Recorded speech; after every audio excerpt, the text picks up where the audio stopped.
Morning everybody and welcome to Friday. Well done for getting through another week and doing so brilliantly. We've loved seeing everything on School Spider and love seeing your faces on the Zoom. You've certainly made my week this week.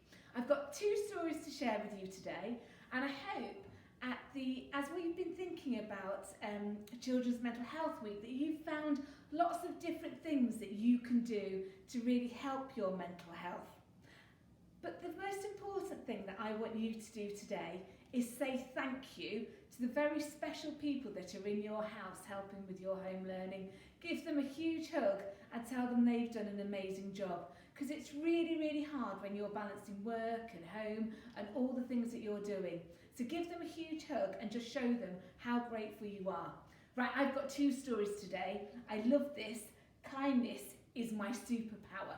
It's an American story, and you can kind of hear that as I read it. But I just thought of all the superpowers to have, kindness would be just about one of the best ones. I'm Lucas, just an ordinary boy, and this is Teddy, my favourite toy. I like to eat sweets, jellies and cakes, but sometimes I make mistakes. You see, yesterday I was in a very bad mood, so sadly I did something extremely rude. I teased my friend Lisa for wearing glasses. It made her cry for the rest of the classes. When I got home I was greeted by Mum. I was sad to see her face looking glum. You've made your friend Lisa cry. Hurting people's feelings is wrong. Do you know why? You should always be kind, my mother said. I knew I'd done wrong, so I bowed my head. What does it mean to be kind, I said. Mother hugged me tightly, and when she did, my heart soared. Kindness is shown when you say a gentle word. Be kind to your sister and even a bird. You can be kind to someone who makes you mad. You can be kind to someone who is feeling sad. Be kind and respect those who are older than you. Show respect and kindness to younger ones too. Kindness is shown helping someone in need, and kindness is shown when you do a good deed. I pondered her words and couldn't sleep all night. I wanted to be kind and genuinely polite. So, right then and there, without any warning, I decided to become kind, just then in the morning. And in the morning, the first thing I'd do, when Mum made me breakfast, I told her, thank you. I changed out of my pyjamas, warm, soft and red. I put away my toys and I made my own bed. On the bus I behaved the best as could be. I even asked the new boy to sit next to me. And at school I helped him find the classroom too, as I knew it was the very least I could do. I said good morning to all of my friends. I even shared my brand new crayons and pens. Then I saw Lisa. Her eyes still looked sad. I approached her slowly, still feeling bad. I'm sorry I teased you, I said with bent head. Lisa gave me a smile. It's okay, she said. I realised that kindness is a really super cool, so I was kind when I got out of school. Outside I waited my turn on the slide, and you know what? I felt good and I felt happy inside. I was patient and kind, not angry at all, and I even found joy helping a boy find his ball. I picked up the rubbish even though it wasn't mine. Kindness and doing good deeds made my heart shine.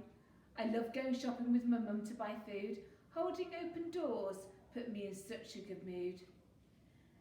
And after we bought my favourite toy and a treat, Mum and I helped an old lady across the street.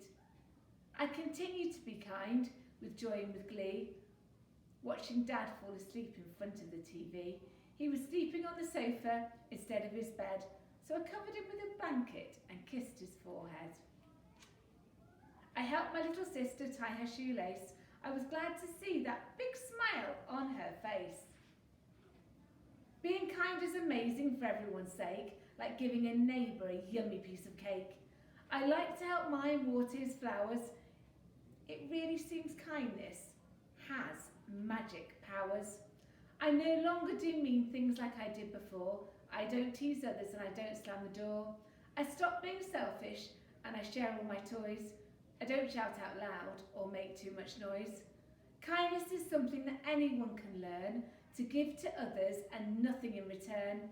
Helping others is simply the best thing to do. When you are kind, kindness comes back to you. Now that is a lovely book, and that person did lots of kind things. But you know, it's still okay to be grumpy too. We don't have to do all those lovely things all the time.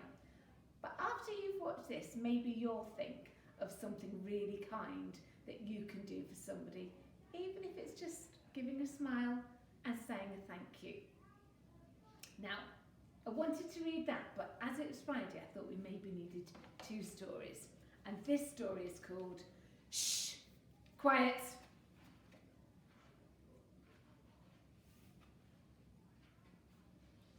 There was once a small fox who was very, very quiet. I should say the reason I chose this is because of the foxes on your jumper. She liked being quiet.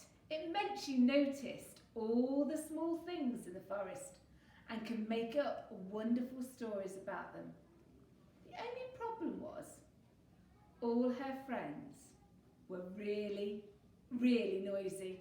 Whenever Fox tried to tell them one of her stories, they were far too noisy to hear them. One day, they were all playing pirates. "Ahoy, my hearties!" shouted Owl. "Shiver my timbers!" shouted Squirrel. They were the noisiest they'd ever been. Suddenly, Raccoon noticed how sad Fox was. "Ye stop!" he shouted, and they all did. Fox explained why she was sad. "I really want to tell you a story, but you're just always being too noisy." Her friends were very sorry. "We love stories," they said. "Tell us one now." They gathered round and Fox began. "Once upon a time there was a bear." "A bear," shouted Squirrel. "I know, let's all pretend to be bears." "Wait," said Fox, as the others ran off roaring. "I haven't finished my story." But her noisy friends had already dashed up a tree. "We're climbing," they shouted, "just like bears. Come on, Fox, come on and be a bear." But quiet little Fox had noticed something absolutely enormous. Claw marks. They were huge. "Shh," she said. "I think there might be a real bear." But her noisy friends had already jumped into the river. "We're splashing," they shouted, "just like bears. Come and splash too, Fox." But quiet little Fox had noticed something else. Something absolutely enormous. Something enormous. They were paw prints. Enormous paw prints. "Shh," she whispered. "I'm sure there's a bear."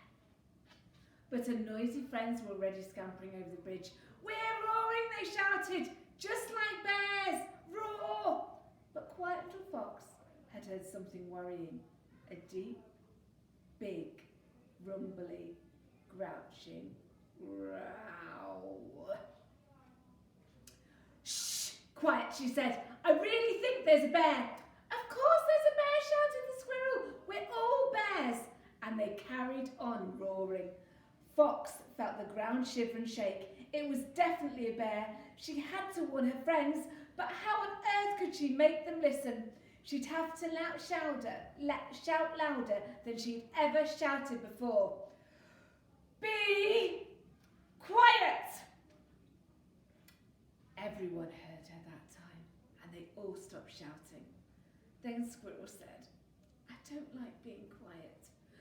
"But there's a bear," whispered Fox. "Where?"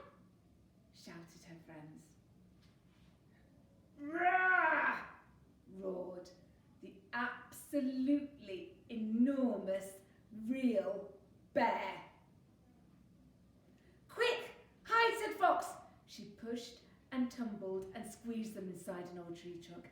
"Help!" shouted Squirrel. "I'm scared," yelled Raccoon. "Hoot!" hooted Owl, who was too frightened to say anything else. Shh, said Fox. Listen. There was a strange noise outside. It sounded like someone crying. Fox bravely peeped out. To her surprise, she saw tears rolling down Bear's nose. They all tiptoed up to him. You were so noisy you woke me up, cried the bear, and now I can't get back to sleep. Sorry, said Squirrel. We were being bears. Then Owl had an idea. Maybe Fox should tell you a bedtime story. She's really, really good at stories. Oh, yes, said Raccoon. Tell us the story of how you found the bear. So Fox began. Once upon a time, there was a fox who was very, very quiet. Because she was quiet, she noticed all the small things in the forest. And that's how she spotted the claw marks and the paw marks of a great big sleepy bear. As Fox told her story, everyone listened very quietly. They laughed at the funny bits, they shivered at the scary bits. And then, said Fox, when the story was over, all her friends yawned and stretched, and they all fell fast asleep, just like bears. And there's a picture of that bear. I just wanted to tell you that story because I found it and I thought it was lovely. So I hope you're going to have your hot chocolate today. I hope you're going to try and have that kindness superpower, and I hope you're going to say thank you to somebody very special in your house. Have a lovely, lovely day, and just remember how proud we are of all of you. Bye-bye, and I'll see you soon.